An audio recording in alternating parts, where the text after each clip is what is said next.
All right, so this is just going to be a quick video. Obviously, with Ohio State losing to Michigan, we just watched it. Huge game, very fun game. The Buckeyes there at the end, the issues, especially on defense, 8 minutes left.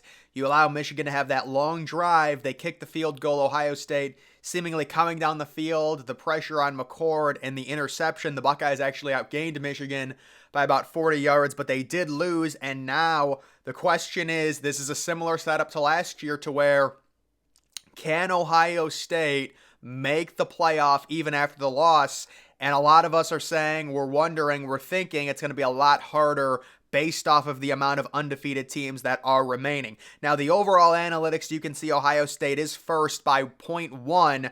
We're expecting that to probably change. Michigan possibly going in front of Ohio State slightly. It's not going to be by too much, though, considering it was a very close game. Again, Ohio State outgained Michigan. Michigan did win by 6, though, and they might slightly move in front of Ohio State. You do have Georgia there. You've got Oregon. You've got Alabama. You've got Texas. Very interesting. Washington all the way down at number 13. And I do think there is a scenario where you're looking at that number 4 spot and you're seeing a battle between a one-loss Washington team and a one-loss Ohio State team. If Washington loses to Oregon, you can see Oregon sitting at number 5 in terms of FPI. But let's take a look at the Holy Grail.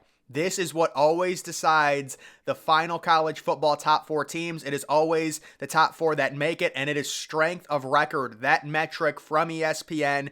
You do have Washington sitting at number 1 right now. That is bad news if you're Ohio State, because the scenario is, let's say, you would want Washington to lose today to Washington State. That game's going on right now. They're probably not going to lose to Washington State and then lose next week to Oregon. They would have 2 losses. They'd be completely out. But Washington is very likely going to beat Washington State and then possibly lose to Oregon. The question is, does Ohio State, considering they just lost to Michigan and this isn't updated yet, how far do they fall in terms of their strength of record? Because right now they're at number 2. FPI, they're right at number 1 or number 2. Ohio State very likely will be falling back to at least number 4 or number 5 in terms of strength of record, and then possibly falling even further because they're not going to have that extra 13th data point of a conference championship. But this is how it's going to set up. If you're Ohio State, obviously you want Michigan to beat Iowa, make that loss look as good as possible. It was a very close loss. Michigan beats Iowa. We expect it. They're going to be 22-point favorites in the Big Ten championship game, whatever. You want Georgia to win out. They will be the number 1 overall seed very clearly if they're able to beat, Georgia Tech. That game doesn't really matter, but then beat Alabama. That completely knocks Alabama out of the playoff, and they would be behind Ohio State. So now Alabama's behind Ohio State, and then the other thing that you would need, well, actually the 2 things that you would need Florida State to lose the game, right? Florida State is sitting there. We're wondering, they are undefeated. They've got a backup quarterback. What will the committee do with them? It would be very shocking if the committee did not put them above Ohio State, considering the Buckeyes do have 1 loss as long as Florida State is undefeated. Now, if Florida State drops a game possibly to Florida tonight, or even, it's going to be tough because with Florida State, they're not going to face a good team in the ACC championship. Louisville just lost, and that conference is not good. I guess they are going to be facing Louisville no matter what, because I think that matchup is already set. Louisville already clinched their way. But yeah, Ohio State is going to need Florida State to either lose to Florida or to Louisville. And I think even with Florida dealing with the injury to Graham Mertz, they might have a better chance of beating Florida State than Louisville. But either way, you would need Florida State to drop a game. As long as Florida State loses 1 game, they would be behind Ohio State guaranteed, because they've got a backup quarterback. They don't have the overall metrics that the Buckeyes do. And then you would also need Texas to lose a game on top of that. And this is where it gets really bad. The problem is it's looking like Texas is going to face Oklahoma State. I don't see any way Texas loses to Oklahoma State. The only thing that you could have happen is Oklahoma State losing tonight, and then Texas would have to face Oklahoma in a rematch. We just saw what Oklahoma did to TCU on Friday. That's a really good Oklahoma team. They've already beaten Texas once, and Texas tends to play close games.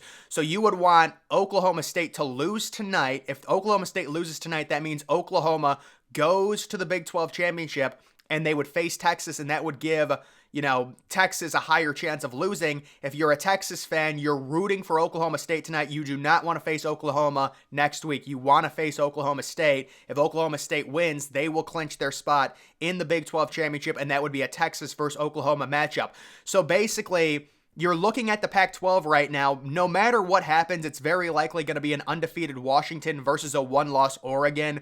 Let's say Oregon beats Washington. I see no way the committee would put Oregon below Ohio State because they have that extra data point, even though Oregon does have a pretty weak strength of record because they just didn't have a good schedule overall. No crazy wins. They did beat Oregon State last night, but the setup would be Washington loses to Oregon. You would put Ohio State ahead of Washington, although that would be an argument, but you would put Ohio State ahead of Washington. Georgia beats Alabama. Bama has 2 losses now, so Georgia's in easily. Oregon is in easily. Michigan is going to be in over Ohio State no matter what because they have the head-to-head.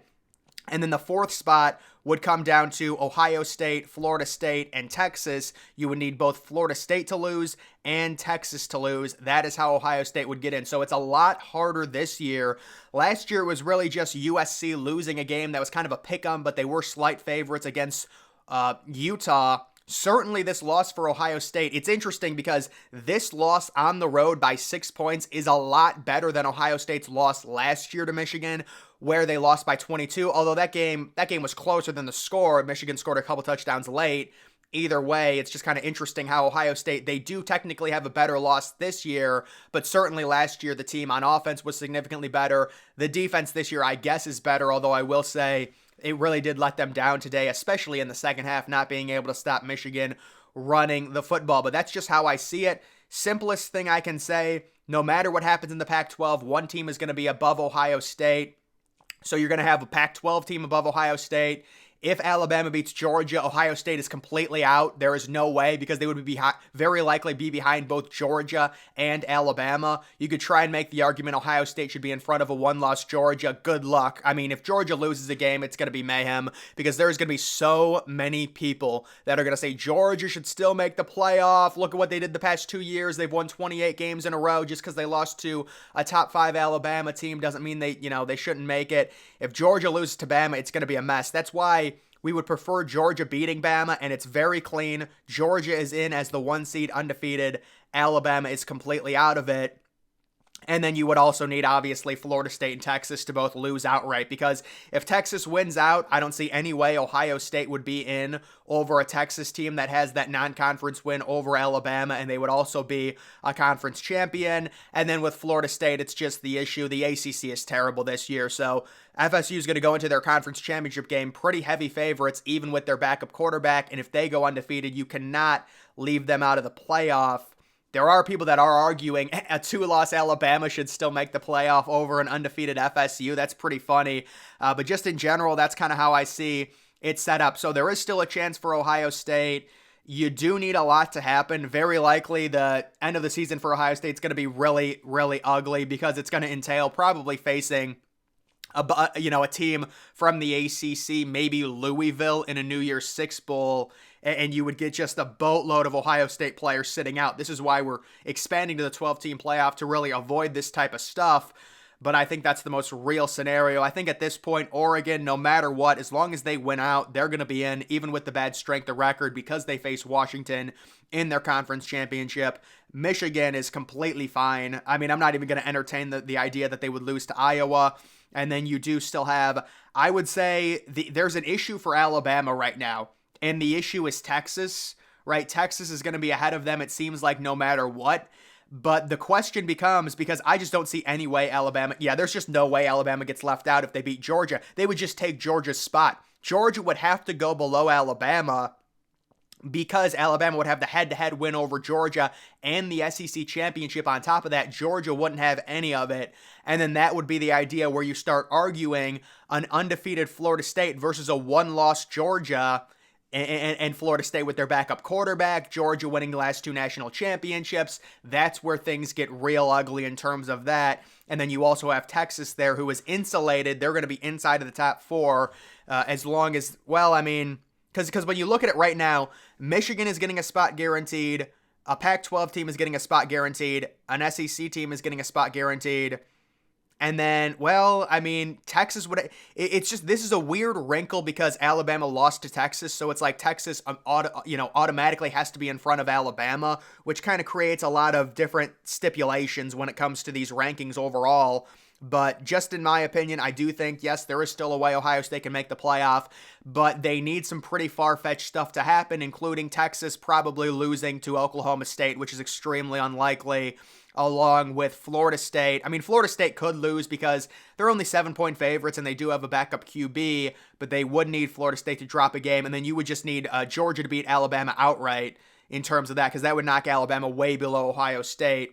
And then it would be a smooth sailing for Ohio State, possibly setting a 1v4 rematch with Georgia. And then the 2v3 game would very likely be Michigan versus Oregon.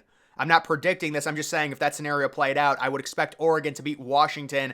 And then there would be an argument of a one-loss Washington versus a one-loss Ohio State. Ohio State's metrics are significantly better, so I think they would put Ohio State in above Washington. But either way, guys, that is going to do it for this video. Make sure you're following me on X. Link to that's always in the description.